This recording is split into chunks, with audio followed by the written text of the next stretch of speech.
मुख्यमंत्री माझी लाडकी बहीण योजनेच्या तिसऱ्या वर्षाचा पहिला हप्ता म्हणजेच जुलै 2026चा 25वा हप्ता आता थेट तुमच्या बँक खात्यामध्ये जमा होण्यास सुरुवात झाली आहे।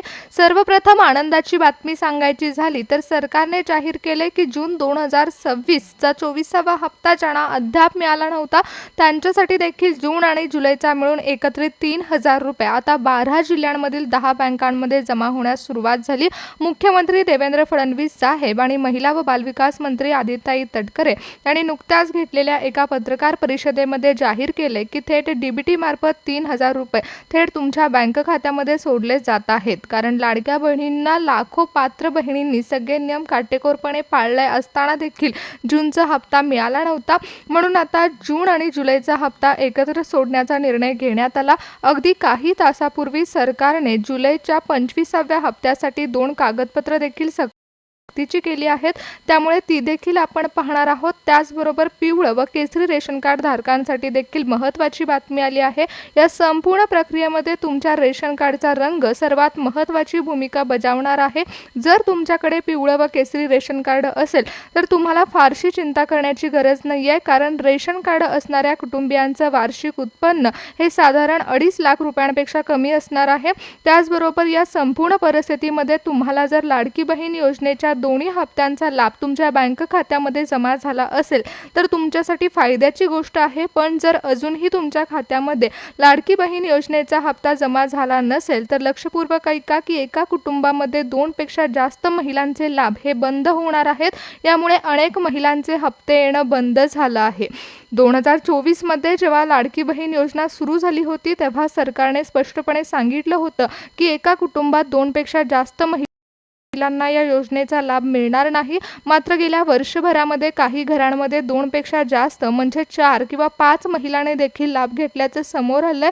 त्यामुळे सरकारने कठोर अंमलबजावणी केली असून पुन्हा नियमावली जारी केली आहे। सरकारने यावेळी कडक डिजिटल छाननी लावली आहे, त्यामुळे महिलांचा लाभ बंद होणार आहे। फक्त पात्र महिलांना डायरेक्ट बेनिफिट ट्रान्सफरच्या माध्यमातून पैसे मिळण्यास सुरुवात झाली आहे। पण हे पैसे नेमके कोणत्या जिल्ह्यामध्ये आणि कोणत्या बँकेमध्ये जमा होत आहेत आणि कोणाला 2 हप्ते एकत्र मिळणार आहेत तसेच कोणाला एकच हप्ता मिळणार आहे याबाबतची सविस्तर माहिती समोर आली आहे। अधिकृत माहितीनुसार राज्यातील तब्बल 12 जिल्ह्यांमध्ये आणि जवळपास 10 सरकारी बँकांमध्ये पैसे जमा होण्याची प्रक्रिया वेगाने राबवली जात आहे। यामध्ये ज्या महिलांचा जून महिन्याचा 24वा हप्ता तांत्रिक कारणामुळे किंवा पडताळणी प्रक्रियेमुळे रखडला होता त्यांना आता सरकारकडून मोठा दिलासा मिळाला असून पात्र महिलांच्या बँक खात्यामध्ये जून आणि जुलैचे मिळून एकत्रित 3000 रुपयाची रक्कम जमा होत आहे। म्हणजे काय तर ज्यांचे मागील हप्ते प्रलंबित होते त्यांना डबल हप्ता म्हणजे 2 हप्त्यांचा लाभ मिळतो, तर ज्यांची सर्व कागदपत्रे आधीच पूर्ण झाली होती त्यांना जूनचा हप्ता मिळाला होता आणि आता जुलैचा 25वा हप्ता देखील मिळणार आहे। त्यामुळे तुमच्या बँक खात्यामध्ये पैसे जमा झाल्याचा मेसेज आला असेल तर तुम्हाला लाभ मिळाला आहे आणि जर पैसे मिळाले नसतील तर लक्षपूर्वक ऐका की या हप्त्यासाठी 2 महत्त्वाची कागदपत्र देखील सक्तीची केली जात आहेत। तर यामध्ये सरकारने डिजिटल पडताळणी लागू केली आहे, त्यामुळे तुमच्या कागदपत्रांची तपासणी ही तुमच्या लाडकी बहीण योजनेच्या वेबसाईटवर केली जात आहे। या संपूर्ण प्रक्रियेमध्ये तुमच्या रेशन कार्डचा रंग हा सर्वात मोठा निर्णय घेणारा घटक ठरला आहे। जर तुमच्याकडे पिवळा आणि केसरी रेशन कार्ड असेल तर ते BPL आणि APL कार्डनुसार लाडकी बहीण योजनेच्या खात्यामध्ये पैसे वर्ग करण्याची पात्रता यादी बनवली जात आहे। राज्यातील सर्वच महिलांसाठी हा नियम एकसारखा असणार आहे आणि आता महिलांच्या खात्यामध्ये पैसे जमा होत असताना कोणतीही तांत्रिक अडचण निर्माण होऊ नये म्हणून सरकार आता डिजिटल प्रणालीचा अवलंब करत आहे। त्याचबरोबर कागदपत्रांची पडताळणी देखील आता डिजिटल पद्धतीने झाली आहे। अधिकृत GR सोबत महिलांची पात्रता यादी देखील आता वेबसाईटवरती जाहीर झाली। त्याचबरोबर महिला व बालविकास मंत्री आदिताई तटकरे यांनी स्पष्ट केले की यावेळी तांत्रिक विभाग रोखण्यासाठी थेट रिझर्व्ह बँकेच्या मार्गदर्शक तत्वाचं पालन करत देशातील आणि महाराष्ट्रातील निवडक 10 बँकांची अधिकृत निवड करण्यात आली आहे। मान्यताप्राप्त बँकांचा समावेश या यादीमध्ये करण्यात आला। त्याचबरोबर आदिताई तटकरे यांच्याकडून विभागीय 12 जिल्ह्यांची यादी देखील जाहीर झाली आहे। महाराष्ट्रातील 12 जिल्ह्यांची निवड करत असताना महिलांच्या खात्यावर पैसे पाठवण्याची प्रक्रिया ही डिजिटल पद्धतीने पार पडणार आहे। सकाळी 8 ते 12 या वेळेत पहिल्या टप्प्यामध्ये काही समाविष्ट जिल्ह्यांमधील महिलांच्या खात्यावर पैसे जमा होतील। त्यानंतर दुपारी 12 ते संध्याकाळी 4 वाजेपर्यंत दुसऱ्या टप्प्याच्या जिल्ह्याचा नंबर लागणार असून ज्या महिलांची नावे या स्लॉटमध्ये असतील त्यांच्या खात्यावर दुपारच्या दुपारच्या सत्रामध्ये पैसे ट्रान्सफर केले जाणार आहेत. संध्याकाळी 4 नंतर आणि रात्री उशिरा 12 वाजेपर्यंत हा व्यवहार चालू राहणार आहे. त्यामुळे लाडक्या बहिणींनो 12 वाजेपर्यंत कधीही पैसे जमा झाल्याचा मेसेज येऊ शकतो.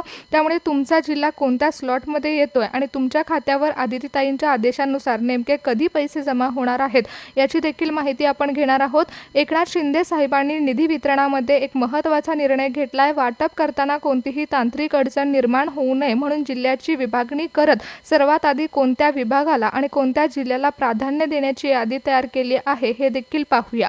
एकनाथ शिंदे साहेबांच्या निर्देशानुसार देण्यात आलेल्या मार्गदर्शनाखाली महाराष्ट्रामध्ये पैसे वाटप करताना विदर्भ, मराठवाडा, उत्तर महाराष्ट्र आणि पश्चिम महाराष्ट्र असे टप्प्याटप्प्याने विभागानुसार वर्गवारी करण्यात आली आहे, जेणेकरून राज्यातील प्रत्येक कानाकोपऱ्यातील बहिणीपर्यंत हा निधी पोहोचवला जाणार आहे. याच नियोजनानुसार महिला व बालविकास मंत्री आदितीताई तटकरे यांच्या विभागाकडून जाहीर करण्यात आलेल्या नव्या टाइम टेबलनुसार सर्व जिल्ह्यांची वर्गवारी करण्यात आली आहे. यामध्ये 12 जिल्ह्यांचा समावेश करण्यात आला. विशेष म्हणजे या सर्व जिल्ह्यांमध्ये एकाच वेळी पैसे जमा होणार नाहीत, तर यासाठी थेट रिझर्व्ह बँकेचे मार्गदर्शक तत्वाचं पालन करत महाराष्ट्रातील 10 बँकांची निवड करण्यात आली आहे. बँकेचे सर्व्हरवर एकाच वेळी येणारा ताण टाळण्यासाठी तांत्रिक बिघाडामुळे पैसे अडकू नयेत म्हणून वेळेनुसार स्लॉट पाडण्यात आले आहेत. आदितीताई तटकरे यांच्या आदेशानुसार या पैशाच्या वितरणाची वेळ देखील ठरवण्यात आली. या दरम्यान पहिला सकाळचा टप्पा हा महिलांच्या मोबाईलवर जमा होण्यासाठी 8 ते 12 ची वेळ ठरवण्यात आली, तर दुपारच्या सत्रामध्ये 12 ते 4 या वेळेमध्ये दुसऱ्या स्लॉटची सर्व्हर लिस्ट जाहीर झाली आहे. त्यानंतर संध्याकाळच्या वेळी सगळ्यात मोठा टप्पा पार पडणार आहे. दिवसभर बँकांचे सर्व्हर जाम होतात, त्यामुळे संध्याकाळच्या वेळी सर्व सर्व्हर क्लिअर करून संध्याकाळच्या 4 नंतर रात्री 12 पर्यंत हे वितरण चालू राहील. त्यामुळे जिल्हा कोणत्या विभागात आहे आणि त्यानुसार जिल्ह्याच्या स्लॉटचा नियम कोणता लावण्यात आला आहे, त्या शासन नियमानुसार लाडक्या बहिणींच्या खात्यावर हप्त्याचं वितरण कसं होणार आहे हे पहा. विभागीय नियोजन करताना सर्वात आधी विदर्भातील नागपूर आणि अमरावती या 2 प्रमुख जिल्ह्यांची निवड करण्यात आली आहे.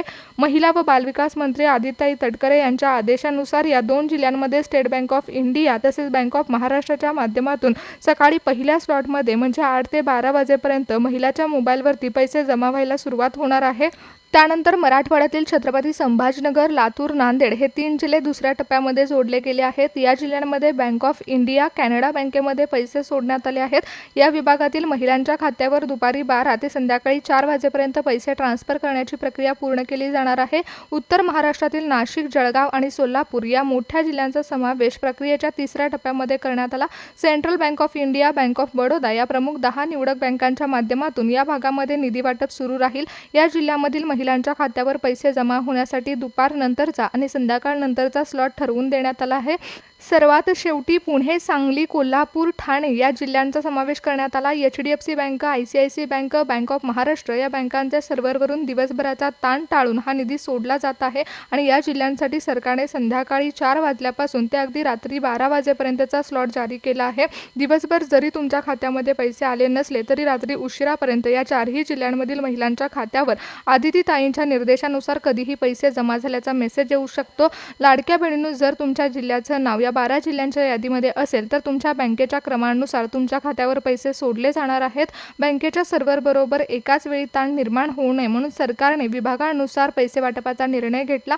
उपमुख्यमंत्री एकनाथ शिंदे साहेबांच्या विशेष आदेशानुसार आणि महिला व बालविकास मंत्री आदितीताई तटकरे यांच्या नियंत्रणानुसार संपूर्ण निधी वितरणामध्ये थेट रिझर्व्ह बँकेच्या मार्गदर्शक तत्वाने देशातील अधिकृत बँकांची निवड करण्यात आली होती आणि त्यानुसारच महिलांच्या खात्यामध्ये पैसे ट्रान्सफर केले जात आहेत.